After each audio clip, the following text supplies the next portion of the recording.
ঘরে থাকা কিছু উপকরণ দিয়ে খুব চটজলদি মোদকটা তৈরি হয়ে যায়। কড়াই গরম করে হালকা এতে দিয়ে দিয়েছি 1 টেবিল চামচ মতন ঘি। ঘিটা একটু কড়াইয়ের গায়ে ঠিক এইভাবে লাগিয়ে নিতে হবে।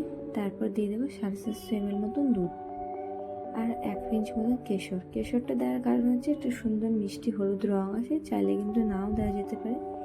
1 টেবিল চামচ দুধের সর আর 1 টেবিল চামচ মতন রোস্টেড সুজি দিয়ে দুধটা এবার খুব ভালো করে ফুটাতে হবে। প্রথমে দুধটা একবার ফুটে এলে তাতে সুজি পাউডারটা দিয়ে সুজিটা দিয়ে আর কি ফুটিয়ে এরপর 1.5 টেবিল চামচ মতন কাজুর পাউডার দিয়ে দেবো আর দিয়ে দেবো চিনির গুঁড়ো। আমার কাছে চিনির গুঁড়োটা অ্যাভেলেবেল ছিল তাই আমি চিনিটা দিয়েছি, চাইলে কিন্তু গুঁড়ো দেওয়া যেতে পারে। আমি গুড়টা দিইনি কারণ সুন্দর একটা রঙ থাকে, সেটা রঙটা চেঞ্জ হয়ে যাবে তাই জন্য, তবে কিন্তু দেওয়া যেতে পারে। এরপর খুব ভালো করে একটা বিটারের সাহায্যে কিন্তু এটাকে নাড়তে হবে, কারণ কি লাম্পস পড়ে গেলে হবে না, লাম্পস ফ্রি চাই আমাদের। এরপর এটা দিয়ে দেবো দুধের গুঁড়ো, আমুল দুধের গুঁড়ো দিয়ে দিয়েছি, স্ক্রিনে লিখে দিয়েছি কতটা করে দিয়েছি। খুব ভালো করে কিন্তু খুব নাড়তে হবে।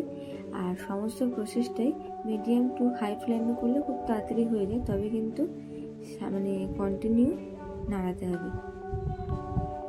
এরপর যখন দেখবো যে এরকম কনসিস্টেন্সি কম হয়ে এসছে, এই অবস্থায় নামিয়ে নিতে হবে। ঠান্ডা হয়ে গেলে এটা আরেকটু শক্ত হয়ে যায়, যেহেতু একটা সুজি রয়েছে। এই অবস্থায় নামিয়ে নিতে হবে।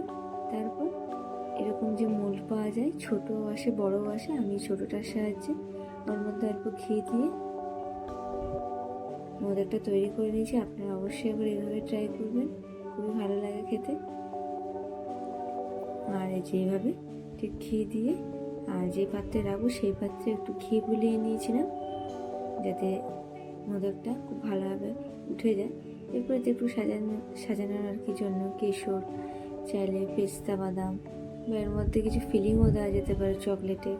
তো আমি একদম সিম্পলভাবে করেছি, আপনারা অবশ্যই একবার এভাবে ট্রাই করবেন, আশা করি ভালো লাগবে।